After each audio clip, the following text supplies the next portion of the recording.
సాధారణంగా మనము ఇది టీడీఎస్, టాన్ అలాంటివి మనము వర్డ్స్ వింటూ ఉంటాం. సో ఇవాళ మనము టాన్ అనేది ఏముంటుంది అది మనం తెలుసుకుందాం. టాన్ అనేది TDS deduction collection account number, దీన్ని టాన్ అంటారు.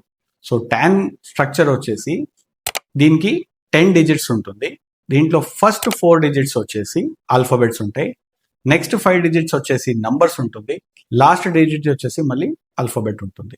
దీంట్లో ఫోర్త్ లెటర్ అనేది ఫస్ట్ 3 లెటర్స్ అనేది ఒకవేళ మీరు తెలంగాణలో ఉంటే ఫస్ట్ 3 లెటర్స్ అనేది హెచ్వైడి అంటే హైదరాబాద్కి ఉన్నట్టుగా ఉంటుంది. ఫోర్త్ లెటర్ వచ్చేసి మీ సంస్థ కానీ మీ ఇండివిజువల్ కానీ ఫస్ట్ నేమ్ ఏవైతే ఉంటుంది దాని first alphabet is the fourth alphabet of tan. Tan ఎందుకు వాడతారు, టీడీఎస్ ఏముంది, టీడీఎస్ అర్థం ఏముంది, అవన్నీ తెలుసుకోవడానికి మళ్ళీ ఇలాంటిది బేసిక్స్ ఎడ్యుకేషనల్ వీడియోస్ తెలుసుకోవడానికి ఈ ఛానల్కి ఫాలో చేయండి.